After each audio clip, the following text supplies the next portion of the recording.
All right, let's go ahead and talk a little bit about the administration of Calvin Coolidge.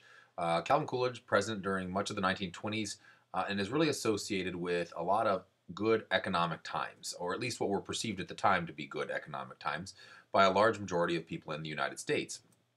Calvin Coolidge is actually not initially elected president. He is the vice president of Warren G. Harding. And after Warren G. Harding dies on August 2nd, 1923, Calvin Coolidge is sworn into office. Somewhat telling, when they go to track down the vice president, he was not in Washington, D.C. Rather, he was visiting his parents. And actually, they swore him in his mother's kitchen. And that's somewhat fitting for a guy who was kind of soft spoken and kind of shunned the limelight, so to speak. He was kind of almost the opposite of Warren G. Harding. Warren G. Harding was gregarious, was the life of the party. Calvin Coolidge was quiet, reserved, somewhat to the dismay of the press, because Calvin Coolidge didn't hold a lot of press conferences, didn't do a lot of talking. Nonetheless, he's reelected in 1924 by a landslide, in large part due to his opposition. The guy who ran against Calvin Coolidge, the Democratic candidate, Calvin Coolidge was a Republican, was Alfred E. Smith. Alfred E. Smith had been the governor of New York City, or rather, the governor of New York State, excuse me. And the biggest thing that people were concerned about with Alfred E. Smith was his religion. He was Roman Catholic. People were worried that if we elected a Roman Catholic to be president of the United States, the Pope would have some influence over policies in the United States. He'd be able to call up and say, hey, I think you should try this. And in fact, it's something that's remained a concern throughout much of our nation's history, all the way up until the election of our first Roman Catholic president, John F. Kennedy, in the 1960s. And in fact, John F. Kennedy remains to this day our only Catholic president. Personality-wise, Calvin Coolidge again was somebody who was simple. He was honest. He is the exact opposite of Warren G. Harding. Warren G. Harding, who often, was scandalized by his lack of ability to deal forthrightly with people. Calvin Coolidge is honest almost to a fault, and the press doesn't like that he doesn't have a lot to say, and so they nickname him Silent Cal because he doesn't give press conferences, and the press conferences he does give are very short and brief, and he doesn't answer a lot of questions. Policy-wise, he institutes policies that includes low taxes, meant to boost profits. It's considered to be, as we look back on it, a very pro-big business type of policy towards domestic issues, and so those are the things he follows.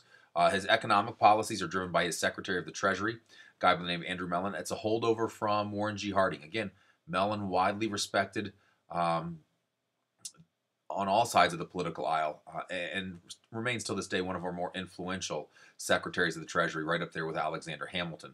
Uh, Mellon's policies had to do with reducing this government debt. He decreased spending. We were trying to reduce government spending.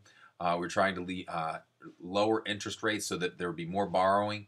It's today considered a loose money policy. We wanted lots of money out there. It's very similar to what the Fed is doing today. In regards to trying to get more people to borrow money. But there was an emphasis rather back in the Coolidge administration on smaller government. The idea was you were going to reduce taxes on the wealthy to try to free up money for them to invest and create jobs. That meant that the tax revenue had to come from somewhere, so it resulted in an increase in taxes on the poor. Results: 40% of the world's wealth was in American hands by the end of Coolidge's administration. We became very, very wealthy. There's an increased number of millionaires. And so his policies do have a positive effect on the amount of wealth that's coming into the country, although it's not always equally distributed amongst the population of the country. Other developments that really lead to the perception of the Coolidge administration as being a good time in U.S. history. A lot of developments in new technologies, things like electricity. We have the development of AC current or alternating current, which allows electricity to be shipped over long distances. And this leads to the development of household appliances. All of a sudden you see the electric light bulb, you see electric washing machines, vacuum cleaners, radios. All these things start to come about during the 1920s because now electricity can be sent directly into people's homes. The automobile. Ford had come out initially with a Model T earlier in the century. By the 1920s, he introduces his Model A, which is a significant step up. And it's, again, something that is affordable for most people. And now, all of a sudden, most people can move around much more freely around the country because of the introduction of the Model A from the Ford Motor Company.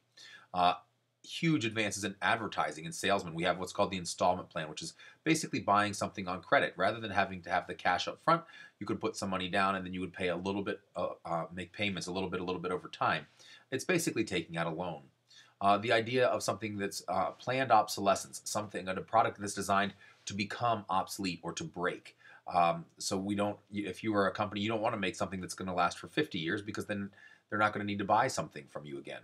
You want to make something that lasts 5 or 10 years. So again, you want to make things good, but you don't want to make them too good. Planned obsolescence isn't only making things with an intended lifespan, but also sometimes planned obsolescence is making something with the intent of, in a year or two, you're going to come out with the next version that's even better. Probably the best example of this today would be things like Xboxes and Nintendos and video game systems. It seems like every 2 to 3 years you come out with a new system now that everybody has to have, which means all your old games don't work. You got to go buy new games because your old games are obsolete, and that's planned obsolescence. Advertising research. Researchers go ahead and do market research. They find out what kind of ads you like. One reason why you see so many ads that are funny on TV is because people are drawn to those. And marketers know this. They know what gets people's attention.